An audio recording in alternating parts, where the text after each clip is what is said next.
Assalamualaikum warahmatullahi wabarakatuh. Selamat siang teman anak muda.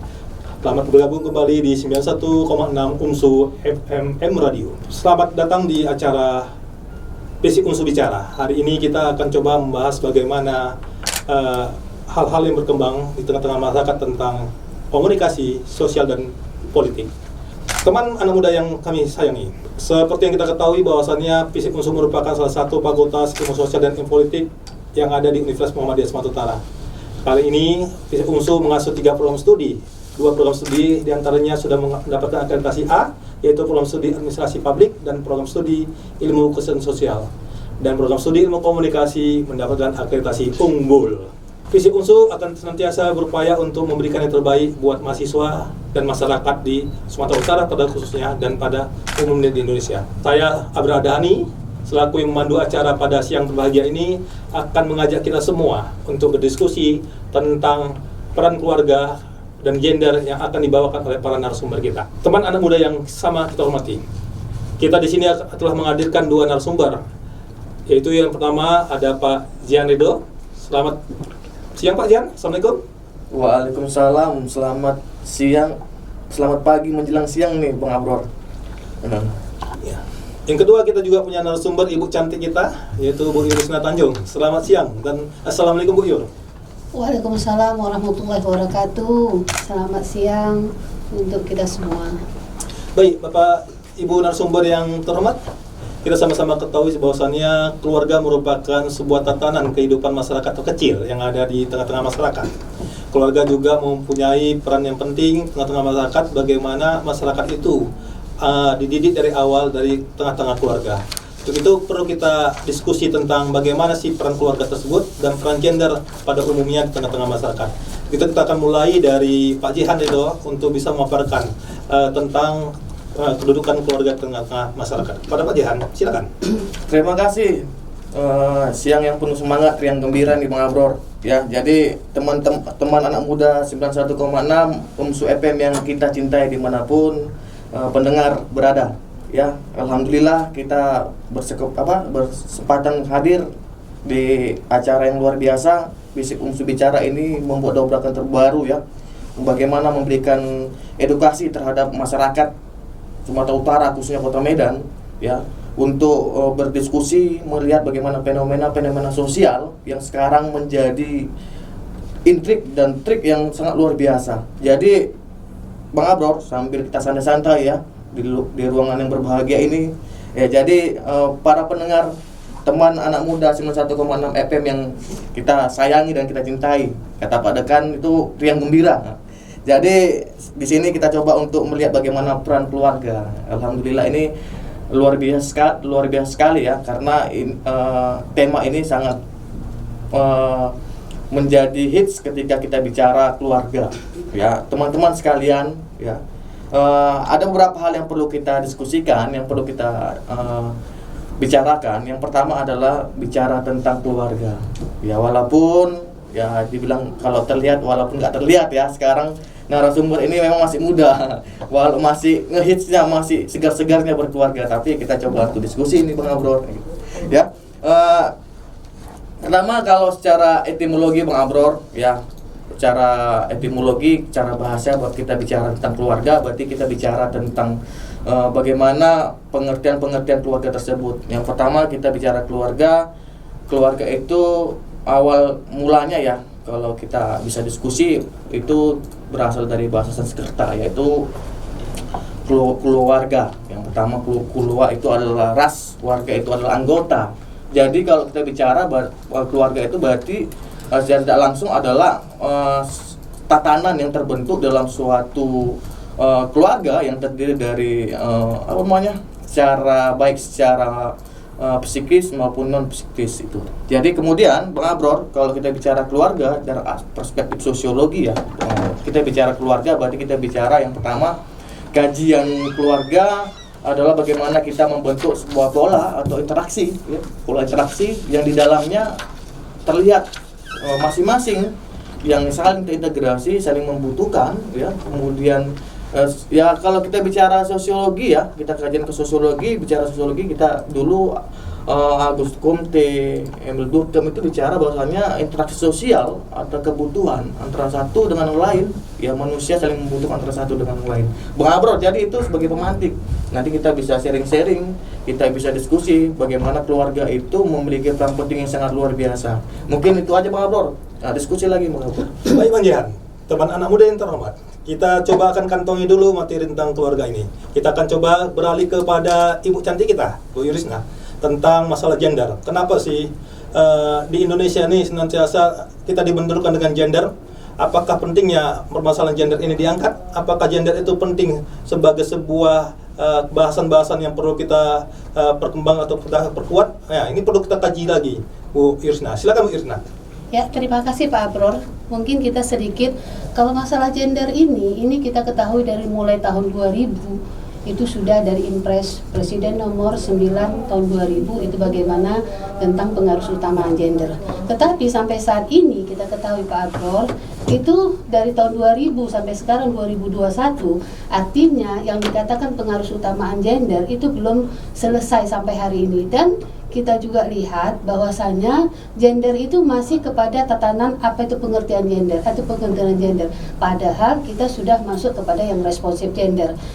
Mungkin pada kesempatan ini saya agak serius sedikit berbicara, yaitu berbicara tentang sejarah gender, agar kita lebih memahami dan kita dapat mengetahui dengan sesungguhnya apa itu yang dikatakan gender. Jadi kalau kita ketahui bahwasanya yang dikatakan keadilan dan kesetaraan gender di Indonesia itu dipelopori oleh Raden Ajeng Kartini sejak tahun 1908. Perjuangan persamaan hak antara laki-laki dan perempuan khususnya dalam bidang pendidikan dimulai oleh Raden Ajeng Kartini sebagai wujud perlawanan atas ketidakadilan terhadap kaum perempuan di masa itu. Dalam perjalanan selanjutnya, semangat perjuangan Raden Ajeng Kartini ditindaklanjuti pada tanggal 22 Desember yang kita ketahui itu diperingati sebagai yang dikatakan Hari Ibu. Padahal itu sebenarnya adalah Kongres pertama perempuan.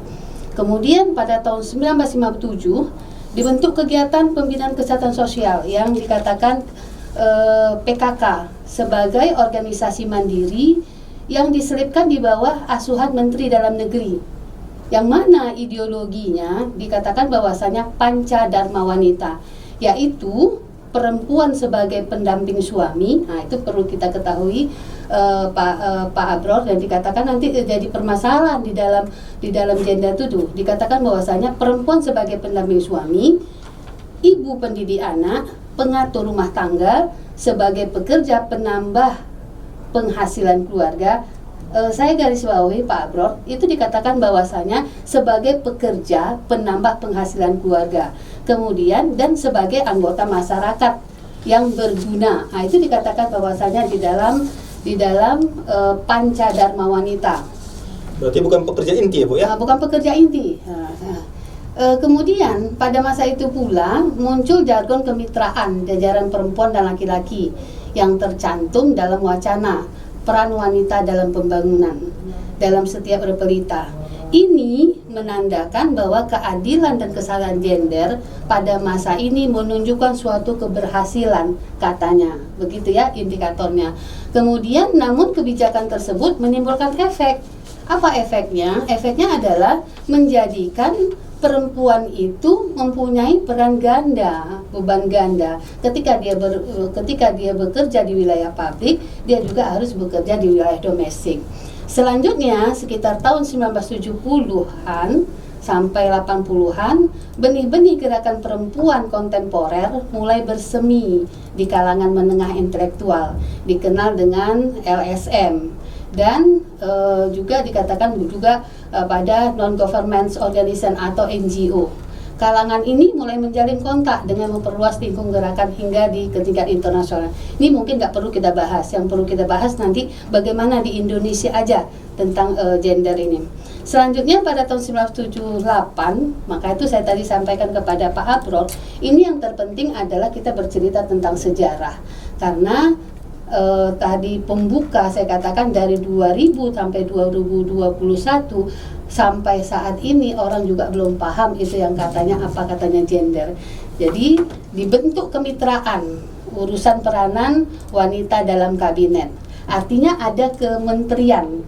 Jadi kementerian itu kementerian urusan peranan wanita itu dibentuk pada tahun 1978. Meskipun sudah banyak upaya dan perjuangan dalam meningkatkan kesetaraan dan keadilan gender, namun kondisi kesenjangan gender masih saja dijumpai. Perjuangan untuk meningkatkan kualitas perempuan serta menegakkan kesetaraan gender di era Orde Baru agak tenggelam. Kemudian pada tahun 1998, yaitu pada masanya Habibie, Pak Abror itu, terbentuklah Komisi Nasional Perlindungan Perempuan, kekerasan terhadap perempuan, dan dikenal dengan Komnas Perempuan lewat instruksi Presiden. Ini merupakan jawaban atas tuntutan sejumlah tokoh perempuan kepada Presiden Habibie pada waktu itu. Dalam perkembangannya sampai sekarang, lembaga tersebut banyak berperan sebagai lembaga yang aktif memasyarakatkan pengakuan atas hak-hak perempuan sebagai hak asasinya manusia. Mungkin selanjutnya dalam periode kepemimpinan Presiden Abdurrahman Wahid dikeluarkan Impres. Ini tadi yang dalam pemuka saya mengatakan bahwasanya Impres Presiden inilah kalau di Indonesia nomor 9 tahun 2000 tentang program pengarus utamaan gender.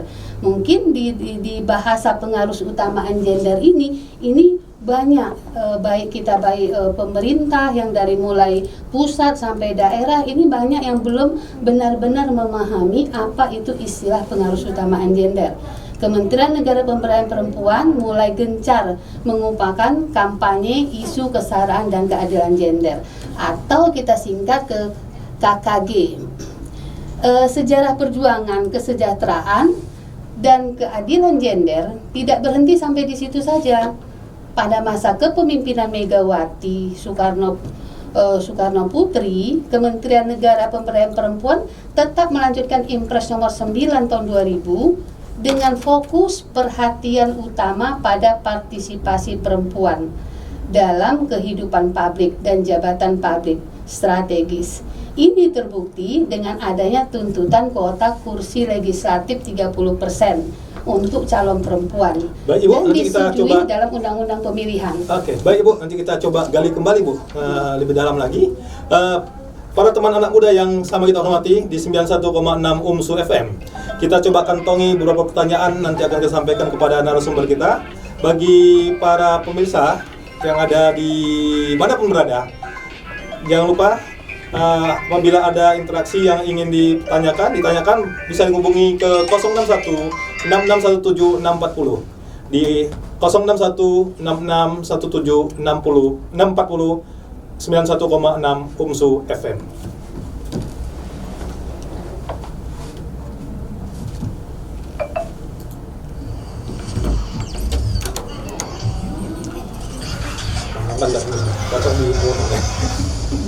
Panjang kali kagak. Bingung motor.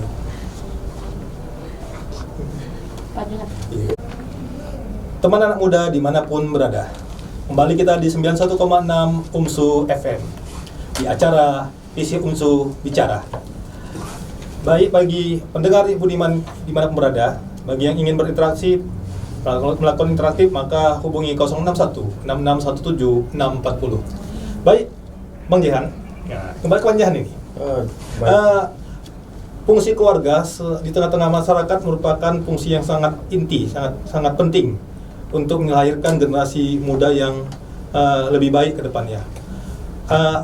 Ada orang bijak mengatakan saat ini apabila anak kita terhindar dari narkoba saja sudah prestasi yang luar biasa bagi keluarga tersebut. Bagaimana pandangan Bang Jehan tentang karakter anak di lingkungan keluarga? Karakter anak. Baik, Bang Abror. Jadi pertanyaannya luar biasa sekali nih. Jadi sebenarnya keluarga itu menjadi parameter ataupun indikator penting ya Bang Abror ketika kita bicara tentang bagaimana membangun karakter anak. Jadi sebenarnya Bang Abror, ketika kita bicara keluarga berarti kita bicara bagaimana kita mendesain bagaimana pola pikir kedepannya seorang anak ini mau bagaimana. Karena bagaimanapun lingkungan juga itu menjadi salah satu faktor yang menguatkan ketika anak itu tumbuh dewasa. Jadi gini Bang Abror, jadi ada beberapa pengalaman khusus ya ketika ini saya bicara tentang pengalaman pribadi dan juga beberapa riset yang dilakukan oleh teman-teman ya, di lapangan, dan ini juga yang diterapkan oleh almarhum ayah saya, Bang Abror gitu. Jadi yang pertama, ketika kita mau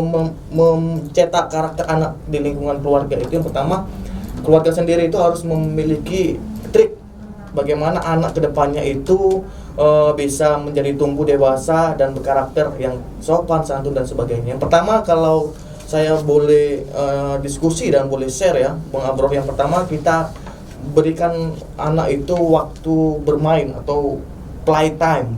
Bagaimana, Bang Abror, ketika kita bicara waktu bermain anak itu berarti kita akan semakin dekat. Apalagi sekarang ini memang ada dampak positif dan negatif ketika kita berada dalam masa pandemik, Bang Abror. Ketika kita berada di masa pandemik ini berarti bagaimana kita ini dikuatkan berinteraksi antara anak dan orang tua, kemudian suami dan istri dan keluarga dan sebagainya. Bagaimana lingkungan ini menjadikan kita semakin dekat sehingga waktu bermain anak itu akan semakin banyak dengan ayah, ibu dan sebagainya. Itu membuat salah satu faktor ya, playtime itu menjadi penting ketika anak itu didesain ya, didesain karakternya. Jadi itu yang pertama, Bang Abror. Yang kedua, kalau kita bicara bagaimana membentuk karakter anak ya, ketika tumbuh dewasa dengan baik, yang kedua itu bagaimana kita itu screen time. Sekarang, Bang Abror, banyak anak-anak orang tua itu berlomba-lomba ataupun berusaha berupaya menciptakan dan memberikan anak itu gadget, Bang Abror. Nah, jadi gadget itu menjadi salah satu alternatif yang diberikan orang tua untuk anaknya itu punya aktivitas. Padahal ketika anak berlama-lama itu dia mendesain, membentuk lingkungannya sendiri, Bang Abror. Itu dia, makanya screen time ini harus kita batasin. Ketika karakter, apalagi anak-anak sekarang, anak-anak yang usia 1 tahun, 2 tahun udah pegangannya gadget, Bang Abror.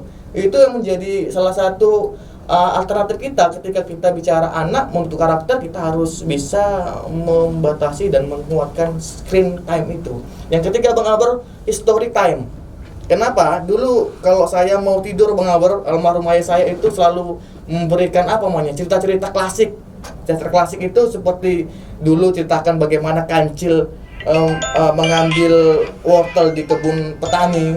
Itu kan salah satu pembelajaran edukasi secara langsung bahwasanya kita dilarang untuk mencuri dan sebagainya. Sehingga anak mulai dari sekarang itu sudah mengetahui bahwasanya dengan cerita history time, dengan cerita masa lalu, kita mendesain anak-anak itu supaya jangan sampai kita terlena dengan situasi kondisi yang sekarang, apalagi anak-anak dengan dunianya sendiri di milenial sekarang itu sangat luar biasa, Bang Abror. Yang ketiga adalah yang selanjutnya adalah itu outbound time. Ya, outbound time itu maksudnya ya untuk melihat karakter anak kita harus upayakan lebih interaktif, memahami dengan apa kegiatan di luar, kegiatan yang membuat anak itu bisa terbuka gitu. Jadi kalau kita kaitkan bagaimana keluarga itu bukan hanya ibu, keluarga itu bukan hanya ayah, tapi bagaimana pola terbentuk, interaksi sosial terbentuk dari kebiasaan-kebiasaan yang kita bangun dalam kehidupan sehari-hari. Itu, Bang Abror, kira-kira, Bang Abror. Oke, sangat menarik, Mas Ingan, Bang Jan ya.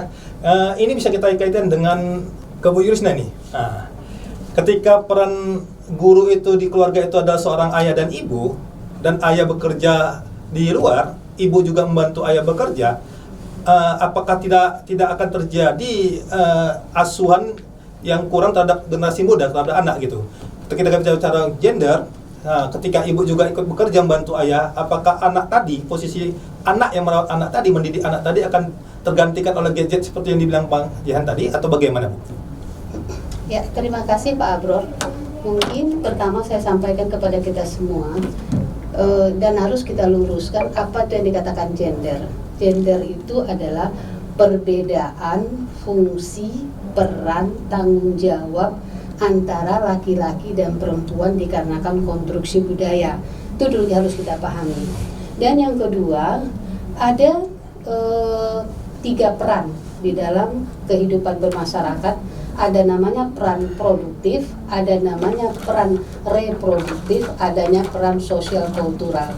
Dan ini dikarenakan konstruksi budaya, ini dibagi itu bagaimana peran reproduktif itu jatuh kepada yang jenis kelamin perempuan, peran produktif, artinya menghasilkan, mencari uang, itu jatuhnya kepada peran laki-laki yang istilahnya peran publik. Kemudian peran sosiokultural itu antara laki-laki dan perempuan. Pembagian peran ini sesungguhnya ini bisa bertukar-tukar. Ini sekarang yang menjadi persoalan. Jadi yang dibangun oleh budaya itu, konstruksi budaya itu ini tertanam dan sulit untuk dirubah. Jadi yang dikatakan bahwasanya mendidik anak itu dianggap peran reproduktif, perannya orang tua perempuan. Padahal itu kalau tanggung jawab itu adalah perempuan dan laki-laki atau orang tua, tidak membedakan antara laki-laki dan perempuan. Dikarenakan konstruksi budaya itu juga terjadi suatu ketidakadilan ketika tadi Pak Abraham menyampaikan bahwasanya bagaimana kalau seorang ibu bekerja, itu kesulitannya. Kalau seorang ibu bekerja, terjadilah dia peran ganda. Artinya dia tetap melakukan pekerjaan domestik dan juga dia harus melakukan pekerjaan publik. Nah, mungkin itu dia Pak Bro. Ya, baik Bu Yurisna. Memang pertanyaan-pertanyaan ini banyak di tengah masyarakat yang kita jumpain. Bagaimana peran antara ayah dan ibu bisa berbagi untuk memperhatikan anak-anaknya, generasi mudanya. Ini tentunya tidak terlepas dari peran ayah dan ibu bisa membagi peran di tengah-tengah masyarakat, di tengah keluarga, gitu ya Bu ya. Tapi banyak kita jumpain bagaimana ketika si ibu juga bekerja di luar, terabaikanlah seorang anak tadi. Ini sering kita jumpai itu Bu, tengah-tengah masyarakat. Bagaimana menurut Bang Jehan cara mengatasi ini agar tidak terjadi anak tirian terhadap anak ketika seorang ibu itu bekerja di luar, anak di rumah seakan-akan menjadi ditirikan gitu, kira-kira? Iya Bang Bro, jadi kalau bicara keluarga, izin para pendengar yang luar biasa, bahwasanya ini seperti mendesain sebuah kota dan sebuah negara sebenarnya. Seperti kita sering kuatkan seperti baldatun thayyibatun wa rabbun ghafur itu.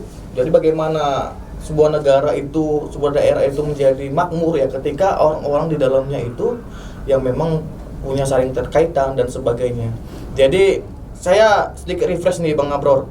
Jadi ketika saya kemarin baru menikah, jadi ada banyak orang berdoa seperti ini, sakinah mawaddah warahmah. Nah, itu Bang Abror. Ya. Nah, jadi sakinah itu kalau kita kupas sedikit, bicara sakinah berarti bicara bagaimana itu kasih sayang ya. Warahmah sakinah itu ketenangan, warahmah itu kasih sayang dan sebagainya. Berarti sakinah mawaddah itu ketenangan,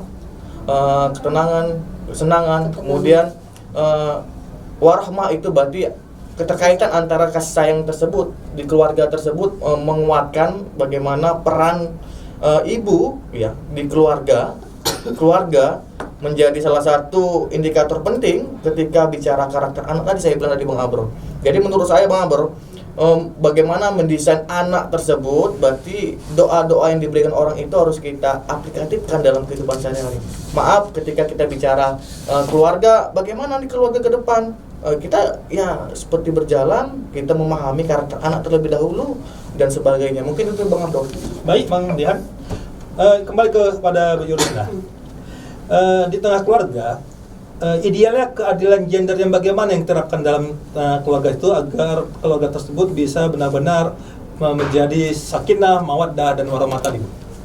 Ya, terima kasih Pak Bro. Sebenarnya kita ada istilah kesetaraan gender, ada istilah keadilan gender. Jadi kalau kesetaraan gender itu saya berpikir itu pada wilayah publik sebenarnya, karena ada indikatornya. Indikatornya bagaimana setara dalam akses, dalam kontrol, dalam manfaat, dan dalam partisipasi. Tetapi ketika kita berbicara tentang keadilan, itu keduanya, tapi lebih dominan kepada kita di keluarga. Apakah ketidakadilan gender di dalam keluarga itu tadi yang terlalu jelas adalah pertama dikatakan peran ganda. Ketika ibu bekerja di luar, dia harus juga bekerja di dalam. Dan juga terkadang salah di dalam menafsirkan ar-rijalu qaumuna 'ala nisa, pemahaman agama. yang dikatakan bahwasanya laki-laki itu adalah pemimpinnya perempuan. Jadi dianggap perempuan itu adalah kelas nomor 2. Nah, jadi kelas nomor 2. Jadi sehingga perempuan itu seakan-akan tidak menentukan di keluarga. Perempuan itu ditentukan. Nah, mungkin gitu Pak Bro. Baik Ibu. Ini ada pertanyaan dari WA nih Bu. Kebetulan ada WA saya nih. Masuk pertanyaannya mengenai gender juga nih Bu. Hari wanita ada, hari perempuan ada, hari ibu ada. Kenapa sih perempuan itu minta kesetaraan gender lagi gitu? Apakah tidak cukup untuk itu sehingga menunjukkan bahwasan eksistensi perempuan gitu? Mungkin bisa Ibu jawab nih. Oh, itu sebenarnya itu kurang lengkap itu Pak. Bahkan juga ada suratnya perempuan lagi lebih ada, surat An-Nisa. Nah, itu lebih luas lagi. Kemudian Iya. ada lagi ibu jari. Nah, Jari. gitu. Itu menunjukkan kehebatan perempuan. Sebenarnya bukan meminta kesetaraan. Jadi itu yang salah, maka itu tadi sebenarnya saya bercerita tentang sejarahnya gender itu seperti itu. Jadi beda dengan pertama gerakan feminisme, kemudian gerakan emansipasi dan gerakan gender. Sebenarnya itu berbeda-beda. Jadi bukan meminta kesetaraan itu sebenarnya tadi saya sampaikan bahwasanya kesetaraan itu dikatakan dalam akses, dalam kontrol, dalam partisipasi dan dalam manfaat. Jadi bagaimana setara? Artinya apa? Ketika pembangunan yang responsif gender itu laki-laki dan perempuan bisa menikmati. Nah, itu sudah dikatakan indikator setara. Jadi bukan dikatakan setara itu sama. Untuk kita ketahui Pak Abror bahwasanya Allah itu menciptakan manusia itu berpasang-pasangan, menciptakan di dunia ini hidupnya berpasang-pasangan. Ada siang, ada malam, ada hitam, ada putih, ada laki-laki, ada perempuan. Nah, itu terkadang yang kita lupa. Jadi sebenarnya bukan setara laki-laki dan perempuan, tidak boleh. Jadi bagaimana laki-laki dan perempuan itu mitra, laki-laki dan perempuan itu bekerja sama. Jadi bagaimana juga jadi gender tadi, konstruksi budaya yang dibangun oleh budaya tadi itu terjadinya pemisahan antara tugasnya perempuan tadi yang dikatakan tiga peran reproduktif, peran produktif dan sosiokultural itu dibagi. Ketika dikatakan peran reproduktif itu peran yang tidak menghasilkan apa-apa, dianggap itu adalah perannya perempuan.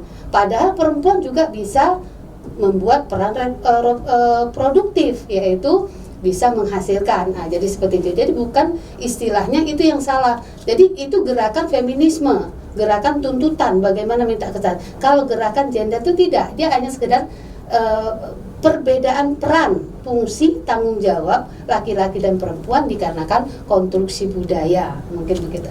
Ya, sangat menarik ulasan dari Ibu Yurisna dan mencerdaskan untuk kita semua. Teman anak muda dimanapun berada, kita masih tetap di 91,6 UMSU FM di line telepon 0616617 640. Sebelum kita mendengarkan gagasan yang akan dimunculkan oleh Pak Jehan, ya, narasumber muda kita ini tentang keluarga yang ideal, ada baiknya memang kita coba mengkonstruksi keluarga secara lebih rinci lagi. Ini merupakan sebuah pemikiran kita bersama bagaimana kita menyelamatkan keluarga sebagai awal dari lahirnya generasi-generasi muda ke depan yang bisa lahir secara unggul, cerdas, dan terpercaya. Menurut Bang Jian, kira-kira bagaimana idealnya keluarga tadi supaya bisa seideal mungkin untuk melahirkan generasi unggul, cerdas, dan terpercaya tadi? Saya kasih waktu 3 menit. Terima kasih Bang Abor. Jadi saya mengulang kembali refresh ya, bahwasanya kalau kita bicara keluarga berarti kita bicara bukan hanya bicara kewajiban, tapi kita bicara hak. Bagaimana selama ini kebanyakan kita di antara anggota keluarga bicara meminta kewajiban tapi melupakan hak. Itu yang pertama harus kita bawahi. Itu salah satu salah satu alasan ketika banyak sekarang permasalahan fenomena sosial yang berkaitan dengan keluarga. Ketika bicara tadi adanya ketidakpuasan baik secara psikis maupun non fisik ya, itu menjadi salah satu salah satu indikator penting ketika kita bicara keluarga. Yang kedua Bang, ketika kita bicara mendesain karakter anak ini, berarti kita bicara bagaimana kedepannya anak ini menjadi generasi yang benar-benar tadi, benar-benar yang kalau seperti negara baldatun thayyibun wa waladun kafur itu, kita mengkonstruksikan bagaimana anak ini kedepannya memiliki karakter yang memang baik dan juga bisa membawa nama keluarga kedepannya. Tapi alasannya adalah ketika kita mengkonstruksi tersebut, berarti kita harus lebih dekat, karena makna sosial itu adalah interaksi. Selama ini kita terlupa, seperti kita banyak aktivitas di lapangan, anak itu mau apa sih? Kita malah memberikannya secara apa? Secara material. Tapi moral dan bagaimana pendekatan secara persuasif kita banyak kita tinggalkan, karena kita aktivitasnya banyak di lapangan dan sebagainya. Kemudian yang ketiga, Bang Ambror, kalau kita bicara tentang keluarga, berarti kita bicara bagaimana kita sosialisasi bukan hanya antara individu dengan individu, tapi individu dengan kelompok. Kita jangan lupakan juga lingkungan ini salah satu parameter yang dapat mendesain karakter anak, mendesain karakter keluarga. Karena faktor-faktor yang mempengaruhi seperti faktor ekonomi dan sebagainya ini salah satu faktor yang harus kita antisipatif. Karena bagaimanapun kekurangan ya ataupun disparitas yang kita laluin ketika kita bicara lingkungan, berarti anak itu jangan sampai membuat ataupun mendesain lingkungan dengan kesenangannya sendiri. Ketika anak itu sudah enjoy dengan lingkungannya, lupa dengan keluarga, ya maaf, mungkin kita bisa terlihat banyak beberapa fenomena-fenomena sosial yang terjadi di lingkungan kita. Jadi Bang Ambror, ketika kita bicara keluarga, berarti secara tidak langsung keluarga itu bukan hanya dua orang yang terlibat, tetapi anggota keluarga yang tadi kita jelaskan di awal memiliki pemahaman, memiliki keinginan, mendesain, mengkonstruksi dan juga menguatkan ketika faktor internal dan eksternal itu mulai kita bangun, Bang Ambror. Itu aja Bang Ambror. Pak Jihan, menarik sekali memang. Kehilangan masa emas kita dengan anak sebagai anggota keluarga itu merupakan kehilangan yang sangat luar biasa, yang tidak bisa diulang kembali. Mungkin Bu Yurisna bisa mengulas kampanye gender yang ideal itu untuk bisa kita terapkan di tengah masyarakat maupun di kampus. Gimana Bu? Terima kasih Pak Abror. Kita ketahui bahwasanya tadi gender itu adalah perbedaan peran, fungsi, tanggung jawab laki-laki dan perempuan dikarenakan konstruksi budaya. Artinya kita bisa merubah budaya itu, bagaimana kita bisa merubah peran itu. Peran laki-laki bisa dilakukan oleh perempuan, perempuan bisa dilakukan oleh laki-laki. Artinya karena dia konstruksi budaya bisa dirubah-rubah. Itu mungkin yang pertama. Yang kedua, kalau selama ini kita merubah yang tadi disampaikan Pak Jihan itu bagaimana pendidikan anak di dalam keluarga itu kita harus ditanamkan bahwasanya kalau selama ini dikatakan itu adalah peran yang reproduktif dianggap tidak penting, sekarang itu ada didarikan itu perannya laki-laki dan perempuan, bahwasanya laki-laki dan perempuan atau orang tua itu harus mempunyai tanggung jawab yang sama di dalam pendidikan anaknya, karena kita ketahui bahwasanya anak ini adalah pertama amanah Allah, yang kedua memang asetnya bangsa. Ketika kita hari ini mempunyai generasi muda yang lemah, maka kita tunggu ketika 10 tahun, 15 tahun ke depan negara kita mungkin akan hancur. Artinya yang tidak dianggap orang penting di dalam pendidikan anak, sekarang bagaimana itu dianggap penting. Yang dikatakan itu adalah perannya seorang ibu mendidik anak, sekarang kita rubah menjadi perannya orang tua. Mungkin begitu Pak Bro. Oh, menarik. Menarik sekali untuk kita bahas masalah gender dan keluarga ini. Tidak ada habisnya dan tidak akan ada waktu tercukupi untuk membahas masalah gender dan keluarga. Namun memang lagi-lagi waktu kita memang dibatasi sedemikian rupa. Sebelum kita tutup, kita minta dulu closing statement dari para kedua narasumber. 1 menit untuk Pak Jihan dan 1 menit untuk Bu Yurisna. 1 menit benar kurang cukup. Bang Ambror, jadi intinya tadi peran dan fungsi keluarga itu sangat luar biasa. Itu yang harus kita kuatkan, Bang Ambror. Ketika kita membangun karakter anak, membangun karakter keluarga, berarti bukan hanya satu orang, berarti kerjasama, interaksi sosial, kemudian penguatan karakter anak itu ada di tangan orang tua. Bagaimanapun keluarga memiliki fungsi yang sangat luar biasa untuk menguatkan karakter anak tersebut. Itu Bang Ambror. Oke, terima kasih Bu Yusna. Ya, terima kasih juga karena 1 menit mungkin saya closingnya saya katakan bahwasanya perempuan yang bekerja itu harus siapnya apa? Siap mempunyai peran ganda. Karena apa? Budaya itu juga memang sulit untuk dirubah. Wilayah domestik kita memang tidak bisa merubahnya. Karena itu juga salah satunya juga ada, walaupun gender dengan kodrat itu berbeda, kita juga tidak bisa merubah kodrat. Kita juga menyusui, perempuan juga menyusui, perempuan juga melahirkan. Perempuan kalau dikatakan memasak itu sebenarnya bisa dilakukan oleh laki-laki juga, tetapi ketika perempuan yang bekerja harus siap untuk melaksanakan peran ganda yang dikatakan ketidakadilan. Tetapi kalau memang perempuannya mau seperti itu juga mungkin surga tantangannya. Mungkin itu aja, Pak Abror. Ya, terima kasih Pak Jehan dan terima kasih Bu Yusna. Langsung kita tutup acara ini. Yang pertama, Visip UMSU mengucapkan selamat Hari Pahlawan. Ibuku adalah pahlawan dalam kehidupanku. Ayahku adalah pahlawan dalam kehidupanku. Ayah dan ibu adalah orang-orang luar biasa, sebagai pahlawan yang luar biasa, pahlawan yang tanpa tanda jasa, pahlawan tanpa pamrih yang telah melahirkan dan membesarkan diriku sampai saat ini.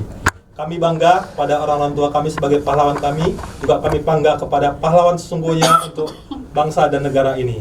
Selamat Hari Pahlawan. Visip UMSU mengucapkan selamat Hari Pahlawan untuk kita semua.